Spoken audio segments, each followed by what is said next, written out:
मुझे चिंता नहीं है कि मैं जीवित रहूं या नहीं रहूं, मेरी लंबी उम्र रही है और मैं इस पर मुझे अगर गौरव किसी चीज पर है तो इस पे है कि सारा जीवन मेरा सेवा में गया।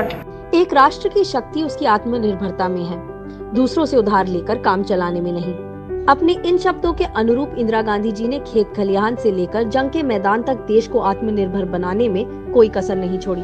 19 नवंबर 1917 को जन्मी इंदिरा गांधी जी का संपूर्ण जीवन चरित्र न केवल भारतीय राजनीति बल्कि वैश्विक राजनीतिक पटल पर आज भी अपनी गरिमामयी उपस्थिति दर्ज करवा रहा है। और राजनीतिक पटल ही क्यों, समाज से लेकर पर्यावरण तक इंदिरा जी के विचार आज भी संपूर्ण मानव जगत का मार्गदर्शन कर रहे हैं। बहादुर बेटी के रूप में देश का प्यार हासिल करने से पहले इंदिरा गांधी जी अपने पिता पंडित जवाहरलाल नेहरू की प्यारी बेटी रही।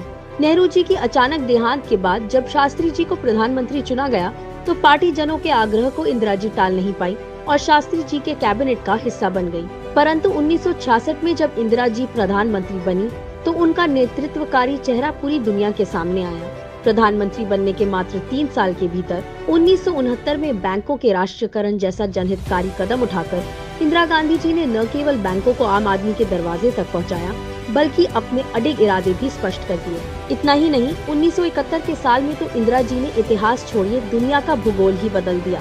जब बांग्लादेशी शरणार्थियों की समस्या ने विकराल रूप धारण कर लिया और पाकिस्तान ने अपनी हदें पार कर दी, तो अमेरिका जैसे शक्तिशाली देश की घुड़कियों को दरकिनार करते हुए इंदिरा जी ने पाकिस्तान के 2 टुकड़े कर दिए और भारतीय फौज ने पाकिस्तान को घुटनों पर टिका दिया।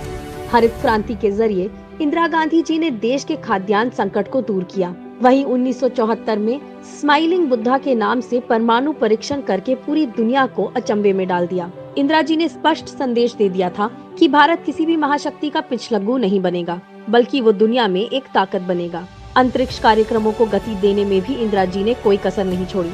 परिणाम स्वरूप 1984 में राकेश शर्मा के रूप में भारत को पहला अंतरिक्ष यात्री मिला। ऊपर से भारत कैसा दिखता है आपको?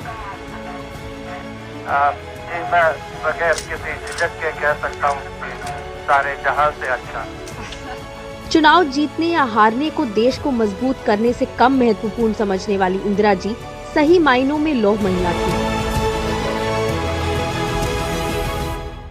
जिन्होंने देश की महिलाओं को सशक्तिकरण और सपने पूरे करने की उम्मीद दी, जो आज तक जिंदा है। देश की प्यारी बेटी और पूर्व प्रधानमंत्री इंदिरा जी को नमन। और जब तक मुझ में सांस है तब तक सेवा ही में जाए, और जब मेरी जान जाएगी तो मैं कह सकती हूँ कि एक एक खून का खतरा जितना मेरा है, वो एक एक खून एक भारत को जीवित करेगा।